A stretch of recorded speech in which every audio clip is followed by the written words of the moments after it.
Hey, you've got the Smoke Meat Podcast with your host, Brad Pittman. We are sponsored by Joe's Underground in Augusta, Georgia, at the corner of 8th and Broad. Great place, great people. Gotta love Jeremy and the gang down at Joe's. Right now, they're closed because of this big quarantine we've got going on, but you can rest assured as soon as we can, we're going to open back up, going to have a big old party, going to have a great time, be like going back to see family again. So just bear with us. Remember, I goes to Joe's and so should you. Today, my guest on the Smoke Meat Podcast, someone everybody's familiar with. If you're not, you've been living under a rock or on another planet. A young man by the name of Scotty Schwartz. You may know him from the movie The Toy, or as Flick from The Christmas Story, the kid that stuck his tongue to the pole. He's done a lot of other cool stuff. We're going to sit down, we're going to talk to him and just have a good time. So we're going to get this thing kicked off here on Smoke Meat. Hey, how you doing today, Scott? Doing good. Outstanding, man. How's the weather out there in California right now? I think it's supposed to be like between 80 and 90 today. Oh, man. Outstanding. Outstanding. Mother Nature's drunk here in Georgia. 1 minute it's cold, the next minute it's hot. 1 minute it's sunny, the next minute we got tornadoes. So. Oh, listen, we had rain for 4 or 5 days in a row. That just doesn't happen very often. Yeah, let's fix that. In California, that's kind of a record almost, isn't it? Pretty much. I mean, the grass is growing at an alarming rate. Phew, here we go. Oh, man. Well, cool. Well, I'm glad I was able to catch up with you, man. I've been looking forward to doing this since I talked to Steve, and he's set me up with some pretty good people. I'm having a great time doing this. Okay. So I've looked on you on the IMDb because I do that with everybody. I'm gonna, interview, and I mean you got such great stuff. I knew you before I even looked on there, but I remember seeing The Toy in theaters. Just your first movie as a kid, and you're with Richard Pryor and Jackie freaking Gleason. Really, man? That's just amazing. That's what it was supposed to be. Oh man, I could not even imagine working with either of them, and here you had both of them, and that is so cool. It was and it is. There's no question. Yeah. I've heard the stories that Richard Pryor was just such a great guy, and he was one of a kind. Yeah, I mean, listen, there were two different Richards. There was the one before he burned himself up, and the one after. And the one after was a much more kindler, gentler man, very studious, very sharing and giving of information. You asked the question, he would answer it. There wasn't a subject he wasn't, informed about. Mm-hmm. He was just one incredible human being, no question. Man, the world needs more of those, that's for sure. That's for sure. Well, the world needs more people to have logic and be sensible and reasonable. Yeah. And he had loads of it. He was the biggest star in the world, and no ego, none. I even asked him one time. I said, Rich, I come over here and you don't have an ego. He said, well, what's that? And I said, it's an ego. It's a mindset. He goes, I understand that. He goes, it doesn't help me pay my bills. Doesn't help me take care of my kids. Not going to put a roof over my head or food on the table. So why should I bother to have it? It's a waste of time. You got a good point. But I mean, that's coming from somebody who's on top that could have the ego. I mean, Jackie Gleason had an ego. He was an egomaniac for decades. Mm-hmm. And people knew it, but he earned that respect, and he deserved that respect. Jackie Gleason was Mr. Gleason or the Great One. You could call him Great One, and he would respond to that. Now, if you called him Jackie, on a set, oh, my God, forget it, Richard Donner, our director, and Ray Stark, the producer, they could call him Jack because they had put in their time, and they gained that respect. Whereas me, on the set, it was Mr. Gleason, always Mr. Gleason. I actually, about maybe 4 or 5 weeks in to shooting, he invited me into his trailer. He wanted to talk about the scene that was upcoming, whatever. And Mr. Gleason, he says, look, in here, it's okay. You can call me Jack, but out there, you have to call me Mr. Gleason. because it was a respect thing. Mm-hmm. You know, and I was honored that he even said that to me at all. Yeah, you know, but he was a piece of work. But prior, you know, more people should have gotten to know him the way I did. Yeah. Because, you know, people would just be different. You know, I see the egos that are out there as if one person really is more important than another. You know, we understand the position of being a celebrity or a star. I get that point of it. But when it comes down to it, we all have to eat. We all have to go to the bathroom. We all have to sleep. We got to shower. We put our pants on the same way. You know, it just becomes a power of one person over another. Yeah, you know, and I it's funny. Ego works in so many things. I'm a paramedic, and I've been one forever. And you know, I see people that I call big word medics. You know, the ones that say things like, you know, he's very diaphoretic. Well, that's just a fancy word for sweaty. Why not just say sweaty? You know, some people. Listen, your job, realistically, again, I always say break it down. Your job is much more important to the world than any entertainer. You help people. You save lives. You take care of people. That is a much more important job than somebody who's on a television or somebody who's on a screen. Your job is not as entertaining. We understand that. I don't know. It's pretty entertaining sometimes. Okay, but I mean, to you, but the basics of, you know, the masses, you know, people should look at you with an incredible amount of respect for what you do, as opposed to somebody who's on television. Well, I appreciate that a bunch. Just know you've got. That's reality. That's reality. That's real. You know, I certainly don't see any A-list celebrity getting out there and being able to take somebody in a wheelchair or a hospital bed or a gurney and throw them in an ambulance and take them to a hospital and give them a test in an ambulance or whatever the case may be. None of us can do that. That's what truly helps the members of society. Not being on television making somebody laugh. That lasts for 10 seconds or 30 seconds, and that's it. People go on to their daily lives. What you do impacts lives, and that's an extremely important position in our society. I appreciate that a lot, you know, and it just, I try and be, you know, try not to have an ego doing it, because we do have people who have egos that, like, say they're trying to, you know, intubate somebody, put a tube in somebody's throat. That's not an easy thing to do. And, you know, you may have one or two chances, and you just need to move on to a different thing to do it. And I've known people who will try 5 or 6 times just because of their ego, and I don't have one. I look at it this way, like I say, I can either look really good by bringing a dead person in with an airway, or I can just help this person to live and do what I've got to, and not worry about the way I look. And ego. Well, you get people that put in their time in their job, and they feel they have a certain status, therefore. Yeah. When reality is, you know, as important as their job is, as important as your job. Yeah. You know, rather live in a sensible way to make everybody feel comfortable, to make everybody feel good. That should make that person feel good. There are a lot of people that just want to be bowed down to. Yeah. You know, I've never been a yes man.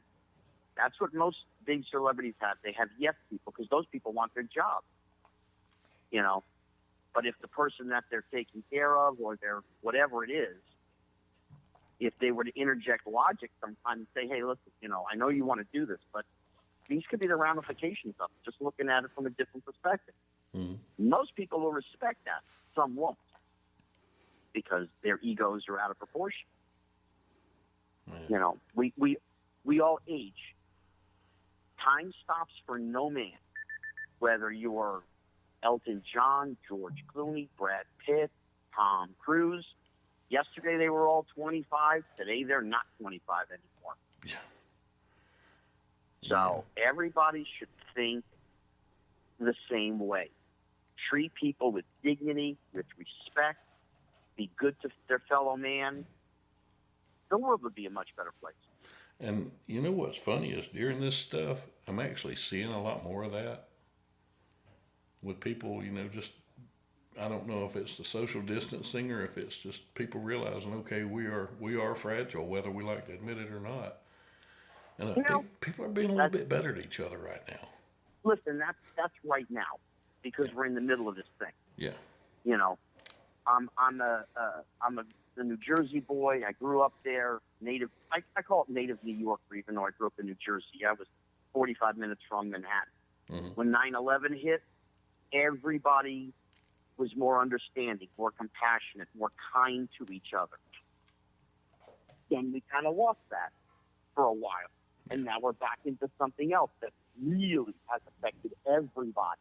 Yeah. Now everybody is kind again. Once this thing passes, let's see if we can stay on the path of being kind to your fellow man. I really hope we can, because, it's... Listen, people have short memories. That's just the way the world is. People have short memories. Mm-hmm. Yeah, I tell you, this stuff right now, and the thing people ain't realizing is that everybody's so anxious to just get out and do and do and do. This thing doesn't know age, sex, color, sexual orientation, religion, anything. It just knows, let's get this one. Yeah. This is something the world has never faced. Yeah. In a global standpoint, we've had pandemics, we've had sicknesses and illnesses, but not something that crossed borders, that crossed the entire globe, and that's what we have. So, everybody should adjust to what they need to adjust. Stay calm. Don't get crazy. You got doctors and scientists all over the world working on this thing. Just be patient, and all we can do is hope for the best. Yeah. We can fear the worst, but we have to hope for the best. Exactly. And one thing I've been doing, because if I'm not at work, when I come home, I actually come to my basement. I've got my studio set up down here, kind of my man cave. I call it the studio to make it sound all fancy, but it's my laptop and my stuff on a dirty little table. But hey, it works. And I stay down here to keep away from my wife and kids because I am so high risk because of my job. And I don't want to get them sick. And but one thing I've gotten to do, that can be tough. That can be tough. You're in a different position because you're out and about and you can be exposed. Yeah. You try not to be exposed, of course. Yeah. But sometimes maybe it's worth sending your wife and kids to grandma's or grandpa's or whatever. Your parents' house, her parents' house, someplace where they know that they for sure will be much safer. Mm-hmm. Well, my wife has a job that she's essential too. My wife actually runs a nursing home. Oh, Jesus. Yeah, so double whammy. I'm staying away so I don't get her or the people that she's there with sick. And they have done such an awesome job through this thing, keeping on top of everything, keeping their people safe.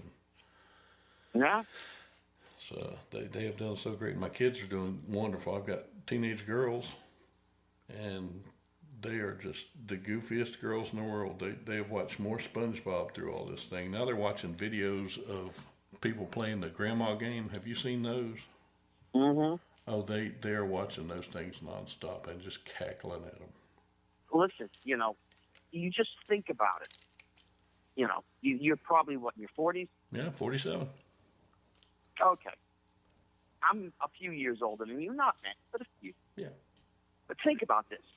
If this happened 15 years ago, 12 years ago, before social media, before, the internet boom. We had the internet, but it wasn't like it is today. There'd be a lot less things for people to do. We didn't have YouTube. We didn't have all the different things we can just watch on our laptops, or phones.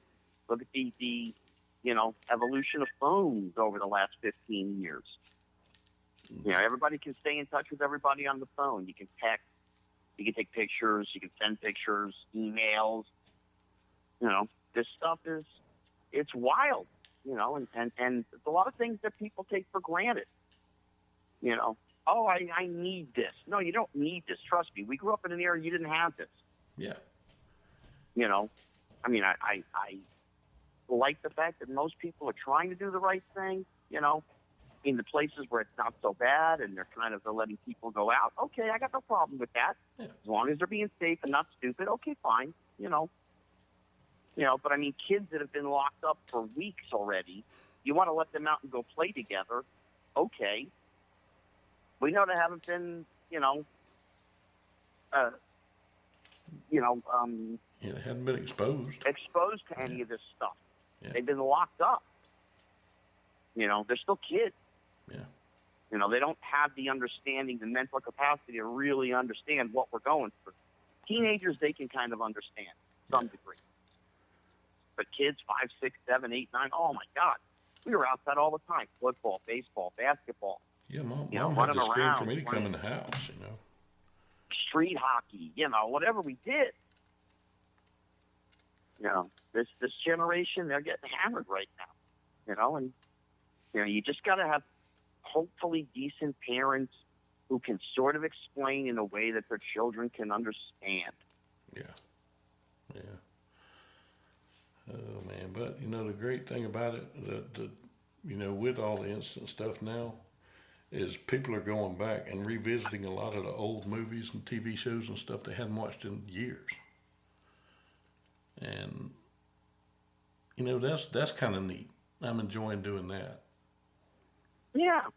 Again, this generation, they know the stuff that's still on, but they'll watch new stuff before they'll watch old stuff just because. Yeah. No reason, but just because, Yeah. You want to expose kids to, the shows from the 70s and 80s and 90s that they necessarily didn't get to watch. Yeah. The Frasers and Friends and Seinfeld. Those were fun shows. And again, we got nothing to do.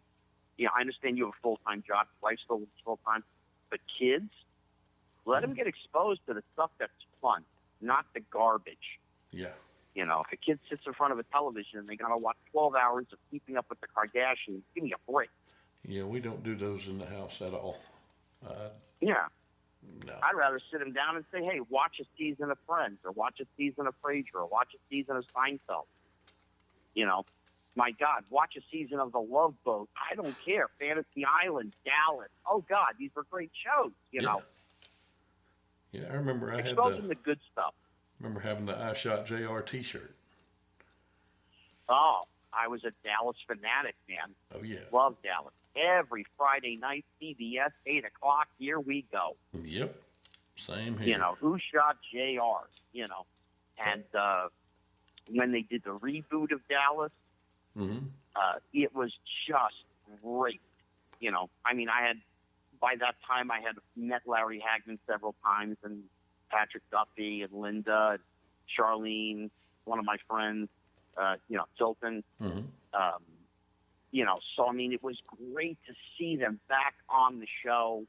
It was different, yes, but great to see the reboot and the kids on the show, the younger generation, that played the younger JR and Bobby's kid. It was great because it was fun, good television that we really got into. It was that nighttime soap opera that we loved. Great writers, great producers. The cast was great. I love the new Dallas. If Larry hadn't passed away, they would have gone on another couple of seasons. And I didn't get to see the new one, and I really wanted to. It was great. It was great. You gotta watch it.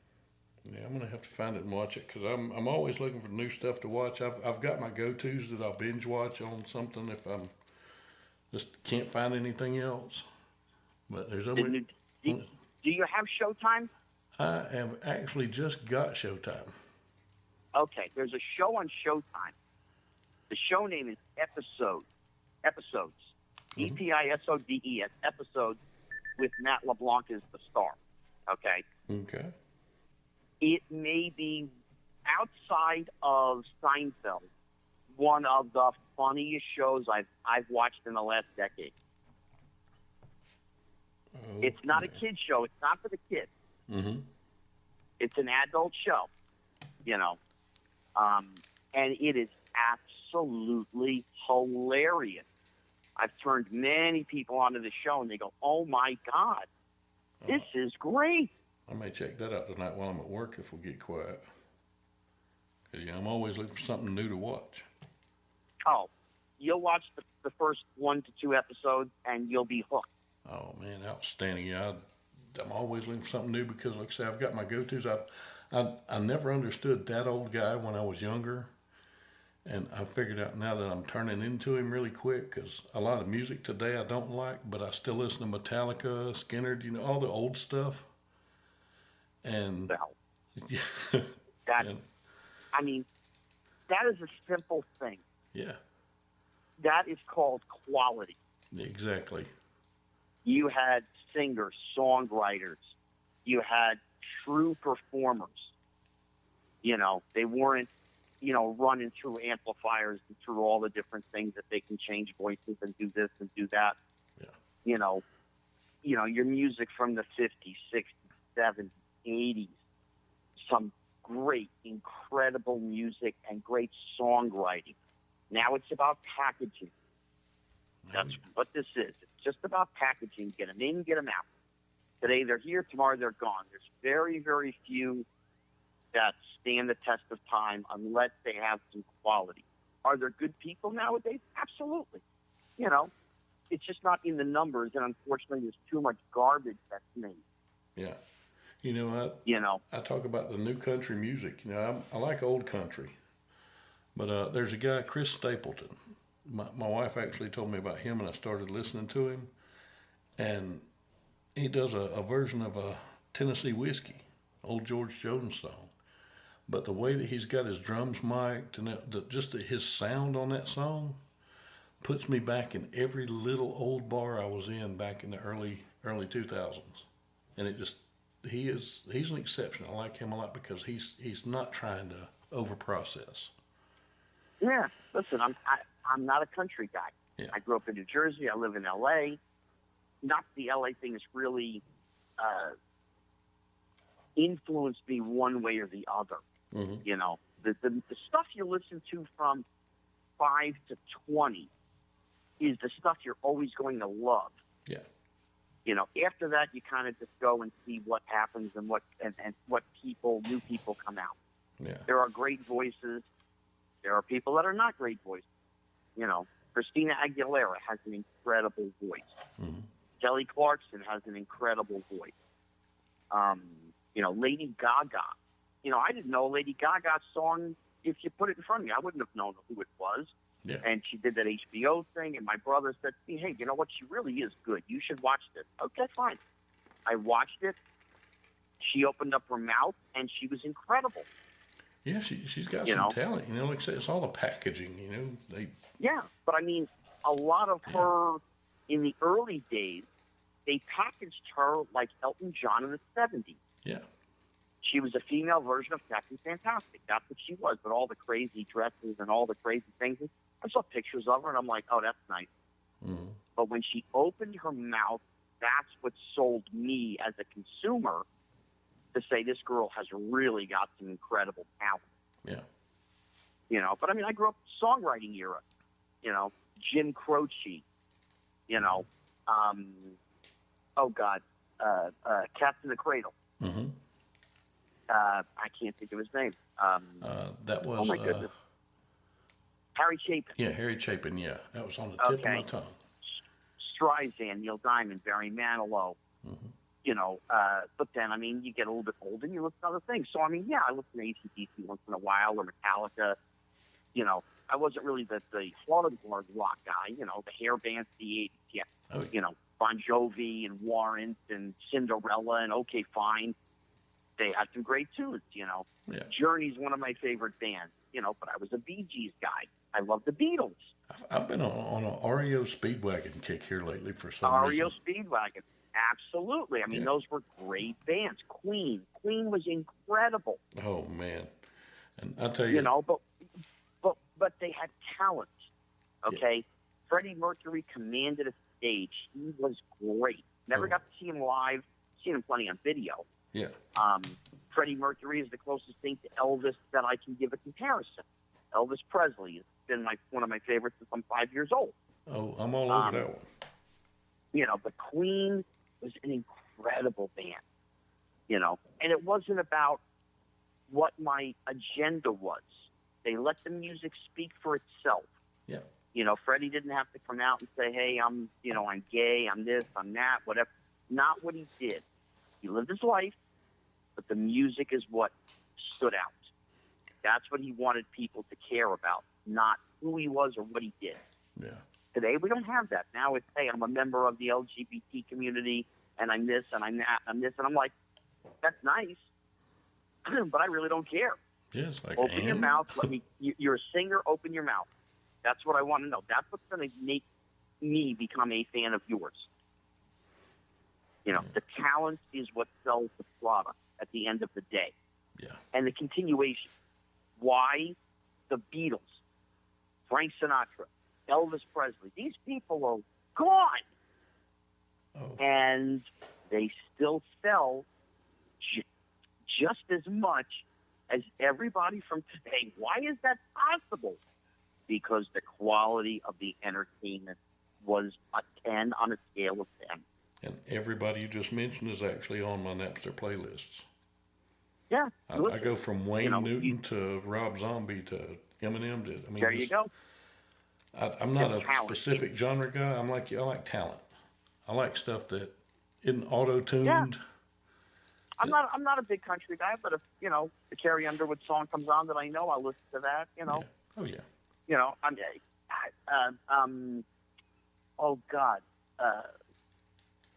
trying to think of his name, and it's just going to evade me, so I forget it. But, you know, country's got its fan base, and it's got some great talent. Oh, yeah. You know, no question. I'm just not a country guy. Yeah. Not where I grew up. That's not what my family listened to. That's not what any of my friends listened to. I just can't believe country wasn't big in New Jersey. No, not on the radio. You had one station that played country, and that was it. You couldn't listen to a mainstream regular station and hear country. It was rock, soft rock, hard rock. You know, they play a Bon Jovi song followed by Judas Priest. Mm-hmm.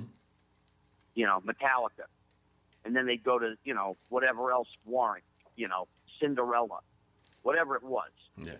You know, the top 40, whatever, and most of it wasn't country. So, 90% of it wasn't country. Yeah.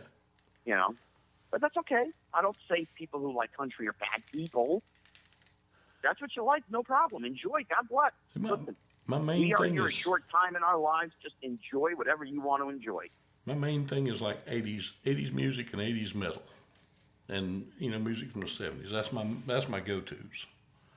Oh, listen, Guns N' Roses. Oh man. I mean, there are so many people that I have spoken to over the years. You know, and Guns N' Roses, it's Paradise City, and it's whatever else. You know, but very few people mention November Rain. Oh, November Rain was a symphony, man. And that's the point. My favorite Guns N' Roses song is November Rain. Hands down, that's it. There is no question. From a musical standpoint, from a singing standpoint, it's great. Yeah. It's a great song. You know, listen, again, Bohemian Rhapsody is Queen's #1 song. There's a reason why. It's an incredible song. You know, yeah, you got all the other tunes that they did, and they're fun, and they're great. Everybody loves them. Okay, but there's something about those ballads or rock ballads that are just great. I'll tell you a song a lot of people don't think about that. To me, it's musically one of the greatest songs ever. And you're going to giggle at me, but the theme song from Shaft. If you listen to it's a good tune. The moving parts in that song, holy crap! Isaac Hayes was the composer from hell. I mean, it was. Yeah, I mean, it's a great song, but then we go the other way. Personally, again, I think probably one of the top 5 songs ever written is "Let It Be" by the Beatles, by Paul McCartney. It's a moving song. It emotionally moves me. Yeah, and it's simple. And it was simple. Yeah. You know, Yesterday. Yesterday is a very simple song, and it's great. And there's so many songs that they did that you scratch your head and you go, oh my God, these came out of these few guys' brains. Oh my God. Yeah, and so many of them. And it just, like I say, it's just, and there's not a lot like that now at all, if any.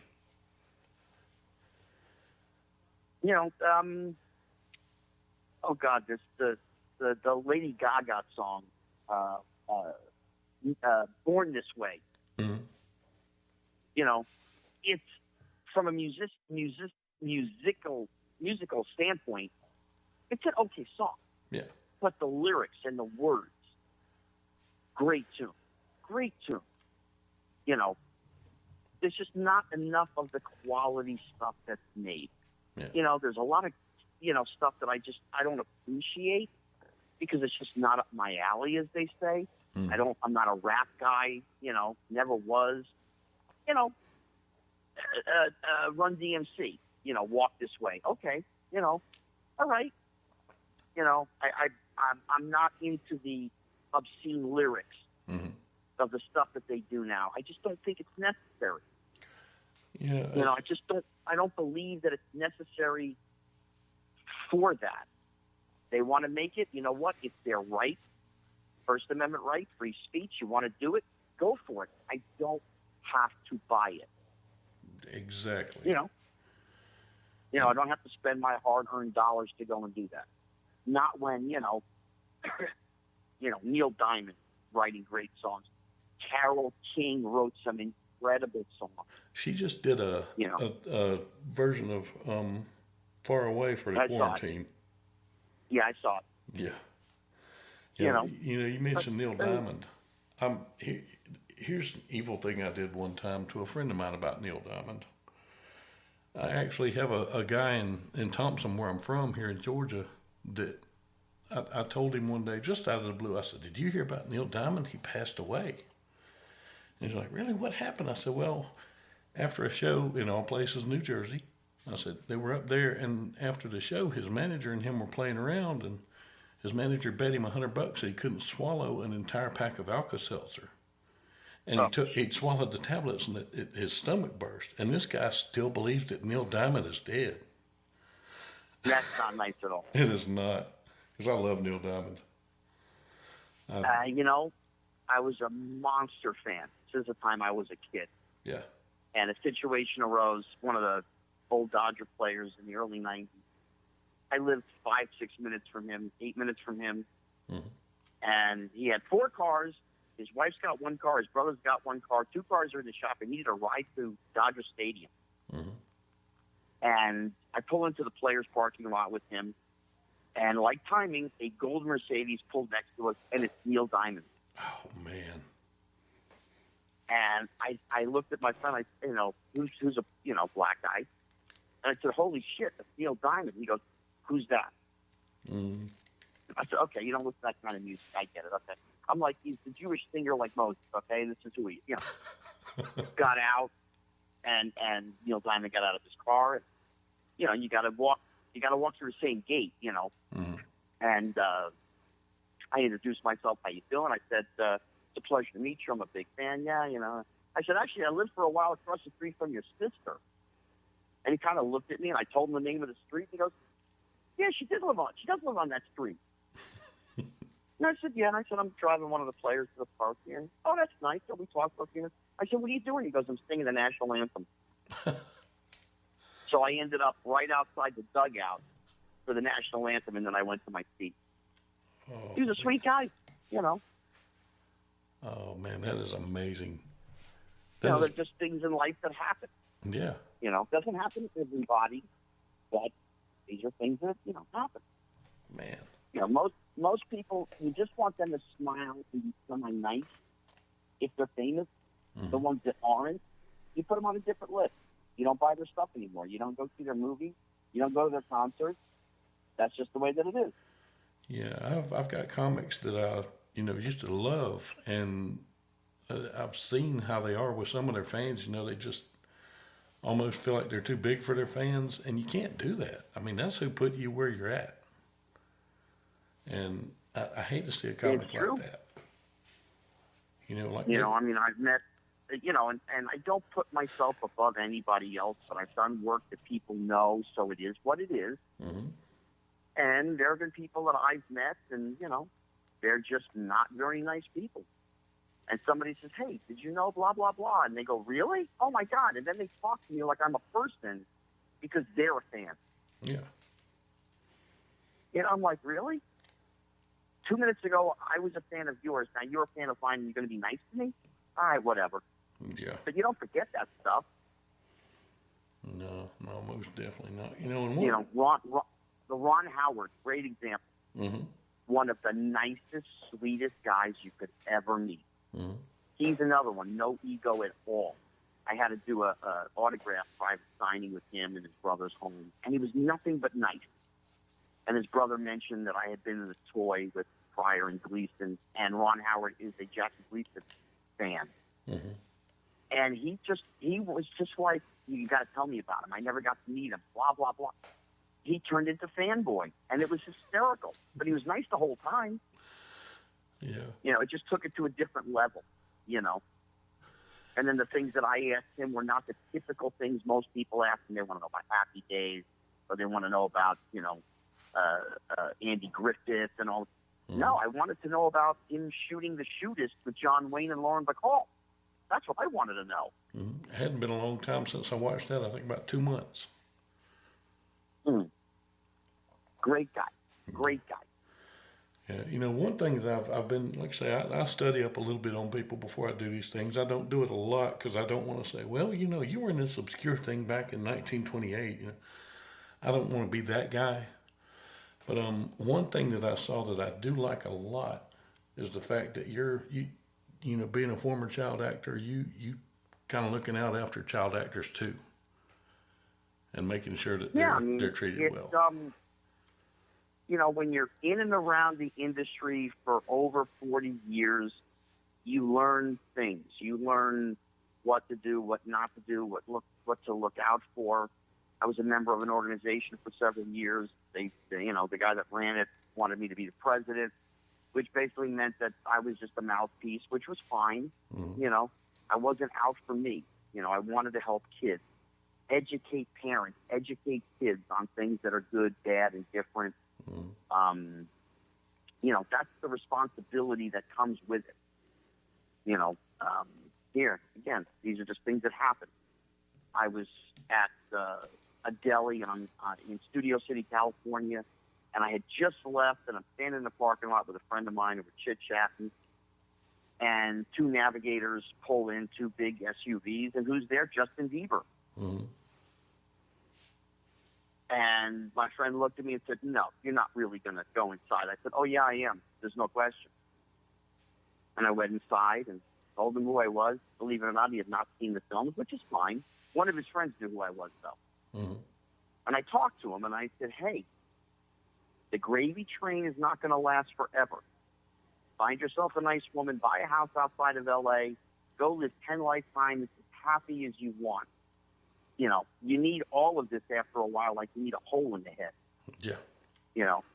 Well, he didn't leave L.A. He did buy a house someplace else. He did find somebody, get married, let him make babies, and live the rest of his life in happiness.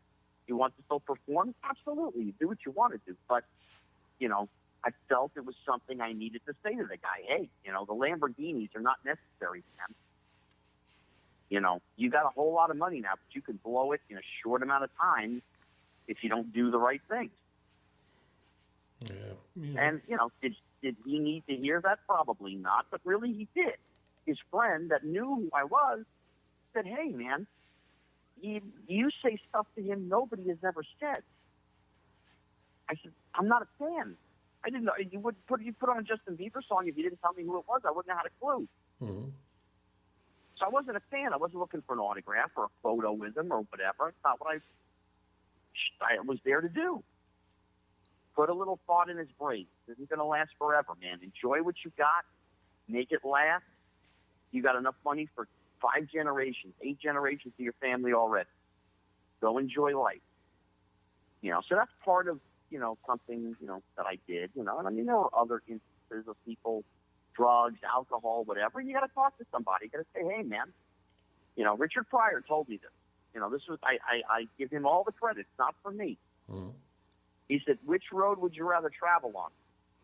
Route 66 that goes all the way across the country from one end to the other? Or the one that goes to the end of the block and there's a brick wall? Which road do you want to take? That's a good point. That's a simple question to answer, And you explain it to people, and they kind of look at you funny, and they think about it, And some get the message, some don't, But you can only try and help. You can lead the horse to water. You can't make them drink the water. Yeah, I learn that a little bit every day. Some of the people we deal with, we'll everywhere has repeat patients who call, 100 times a month for the same thing, and you try and educate people, try and tell them, okay, you need to do this, you need to stop doing this, here's why, and I'm going to stop, and 2 days later on your next shift, you're picking them up again for the same thing. And people aren't going to change the behavior until they hit the brick wall. Yeah. Once they hit the brick wall, they sort of get it.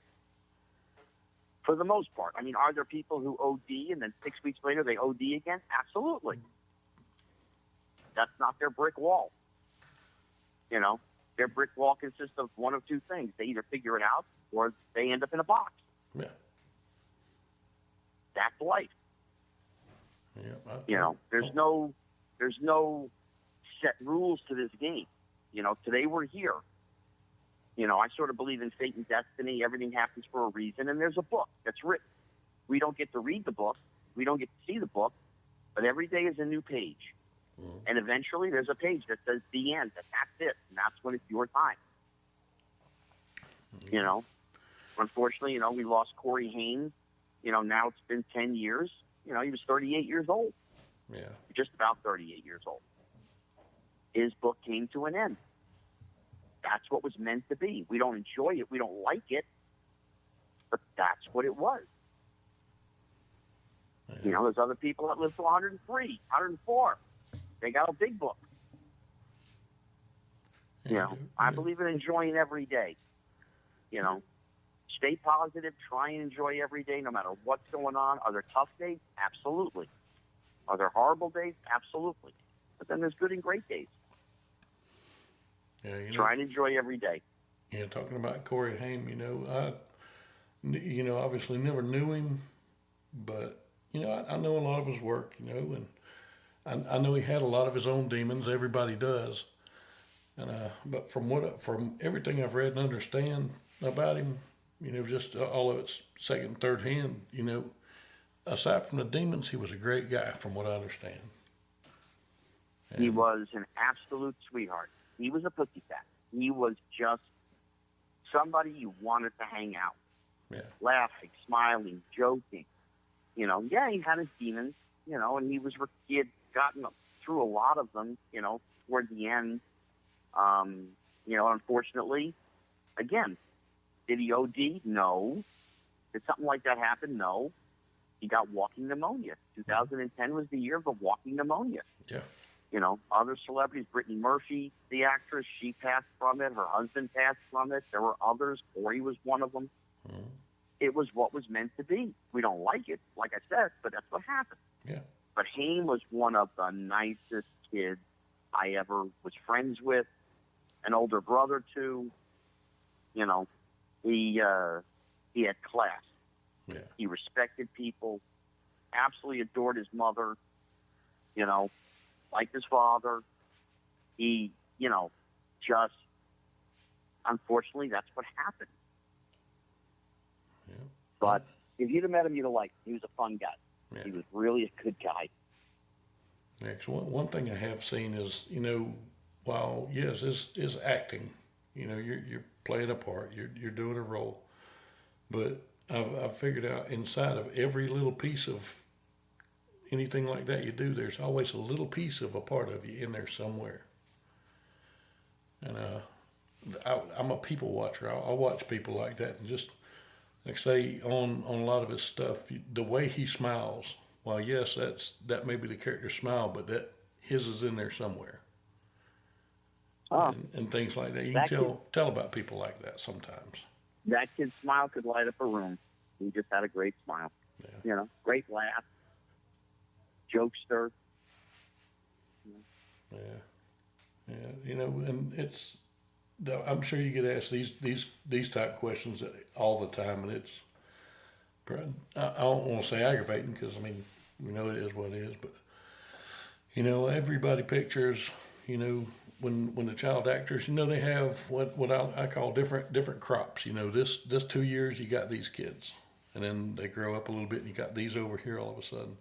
Everybody pictures them all hanging out together. Was that how it was, kinda? Or, I mean, I don't imagine you'll have like the big child star meeting every Friday afternoon where everybody did. No, we had parties that were arranged by different people, you know, that we would go to, you know, once a month or whatever it was. Oh, we would just, you know, just all say, hey, let's go hang out on Thursday at this place. You know, 5, 6, 8, 10 of us would go. Yeah. You know, but, you know, there were parties in Hollywood where 40 of us would gather, 50 of us, 80, whatever it was. And they were fun, you know. Yeah. And parents were there, so it's not like we were just running wild, you know. Oh, security was there, parents were there. And we had fun, karaoke, lip sync contests. People would get up on stage and sing, and dance, and, you know, whatever they did, you know. And you know, so we got a chance to all hang out amongst our peers without the fans or anybody else. You know, I'm not disrespecting them. I'm just saying there's time for you to hang out with your friends. You know, you're a regular kid. You go to the movies, go to a mall, whatever it is with your buddies. When you're a celebrity of any kind, you go places.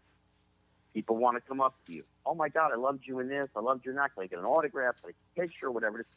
Yeah, that's part of the job, too. Yeah. But you got to have time for yourself. You know, I was always pretty lucky in that. You know, I you know, growing up in central New Jersey, when the movies came out, most people knew me. Yeah. So, you know, I could go anywhere. Hey, Scotty, what's going on? Hey, Scotty, how you doing? Okay, you know, but there were people, some I didn't know, and they would just say hi. Oh, I live over here. Oh, I live down the street from you. Oh, I live here. Okay, cool. You know? Yeah. But it wasn't like today with the barrage of social media and the internet and the TMZs and all of this kind of stuff. Yeah. I didn't go through that. I didn't have that. You know? Yeah. And I can go anywhere, you know, which is fine. You know? There are people that want to draw attention to themselves. So they'll wear a hat and glasses and this and that. People know that's what they're showing themselves. That's who you're going to look at. Somebody's trying to stand out, not stand out, you know. Yeah, I go out in a T-shirt and a hat. It's like it is what it is, you know, or just a T-shirt, you know, just go out and you just go and do things. Yeah. And sometimes I get recognized, sometimes I don't. That's okay, too. Yeah. You know, I get to go and have a nice dinner at Benihana, you know, and do people recognize me in there sometimes, you know, and that's fine, you know. You know, I'm not Flavor Flav who's got a clock around his neck. Everybody knows who he is. Yeah.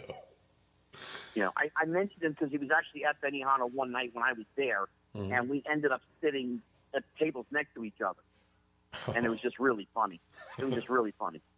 He seems like he is a hilarious person. You know, just without even trying to be. Yeah. Flavor Flav. That is not a name I expected to come up in a podcast with Scott Schwartz. That's awesome. That is awesome. Now, how many people if you had to estimate, over your career, have asked you about the poll? 95%. Yeah, I've been trying hard to avoid it. But no, I mean, listen, it is what it is. Yeah. I mean, in an ensemble of people, it's a small role, but the scene is memorable. It has resonated through generations now. It's part of Americana. The movie is in the National Registry, you know, Library of Congress. It's taken on a different life of its own that nobody could have foreseen. Yeah. So, you know, would you rather be a part of something that people love and cherish and appreciate, or something that nobody would ever care about? You got a good point. You know, I mean, I have the films that I like that are obscure or just funny, something I grew up with that nobody would know today. Yeah. They were just movies that were made. There's tens of thousands that get thrown on a wall, and sometimes one or two stick, and sometimes they don't. Mm-hmm. But there are films that I love, and I love the people in them. And I've met actors from some of those types of films, and they look at me with this absolute bewildered look on their face, like, that's the movie of mine you really love? I'm like, absolutely. Mm-hmm. Because that's my take. Yeah. Christmas Story is a heartwarming film. It's a relationship movie between a father and a son. And then you got all the other stuff. You got the bullies and you got the friends and all of that. And the tongue on the flagpole stuck out. It's the bunny suit, the rifle, the tongue on the flagpole. That's just what it is. Yep. And I'm thankful that Bob Clark put me in that role, in that position. God rest his soul. He's no longer with us, but, our director. Mm-hmm. But hey, it's something I know I'm going to be asked as long as I'm walking the earth. People are going to ask me about it. So what did you want to know about it? What did I want to know about it? The bad part is with the internet now, I saw a thing on Facebook a while back, how the poll thing was done, talking about the little hole with suction in it. I've seen that, and just, Yeah, there was a real pole, and then they put a piece of plastic that they painted mm-hmm. to make it look real, with a little hole and a suction tube that went into the snow, and there was a little motor, kind of like the old Dirt Devil vacuum cleaner kind of motor, mm-hmm. and it acted like a suction tube. That's basically what it was. Mm-hmm. So you just put your face on it, put your tongue on it, and it just stuck. Yeah. And there were takes where I tried to pull away too much and my tongue flopped off. All right, let's do it again. Yeah. But at the end, you get the product that they wanted. All of the, as I say, the shtick that I did, that was all me. The script says flick, stick, tongue to pull. That's all it says. Mm-hmm. The come back, don't leave me, come back, stuck, all that stuff. That was just stuff I came up with. Mm-hmm. Bob Clark knew that I had worked with Richard Pryor and Jackie Gleason, and I'd done another film. He knew I could handle anything, and he just said, hey, whatever comes natural, whatever you think of, just do it. If I hate it, I'll tell you that I hate it. Okay? Mm-hmm. And I did it, and he's like, that was really good. That's great. Give me more. Go overboard. Okay. And I went overboard. He's like, you know what? Nope. I like the way you did it the first time. Do it the same way you did it the first time. Okay. Mm-hmm. And as an actor, that's your job, to be able to do things differently and make it the way that they want. So I did it. They liked it. And it came out the way it came out. And people love it. And that's great. Yeah, cool. And the one thing that always struck me strange in the movie, and I'm the only person that this would ever just would even think of it, is it must have been strange having the last name Schwartz in this movie, but you're not playing the guy named Schwartz. Oh, well, yeah, that's just funny. Yeah, because they would, all of us would be, on a break or whatever, and they would say Schwartz, and I'd go, yeah. They go, no, the other Schwartz. Yeah, that always struck me as funny, and I may be one of the only people in the world that ever thought of that. Yeah, there have been people before you that have asked me about the Schwartzes. I say, oh, yeah, I was the Schwartz, but not that Schwartz. Nice. Well, Scott, I've had a ball, man. We've gone for almost an hour, and I know you've got a bunch of stuff to do today. Man, I've had a ball. Anytime you want to come on here, you got this number. All you got to do is holler, and I'll say, hey, fat boy, I want to talk, and I'm here. Okay, you can reach out to me, too, if there's something, going on and you want to chit-chat. That's fine. Okay. Listen, right now, anybody who hears this, stay safe, stay healthy, do the right things. We're going to get through this. Good health and prosperous, futures and presents to everybody, and just know that tomorrow is not given. Enjoy today because we don't know what tomorrow will bring. Outstanding. Well, Scotty, I appreciate it. You got it. You stay safe out there, my friend. Thank you. You too. All right. Thanks a bunch. We'll talk to you later. Okay. Bye. Bye-bye.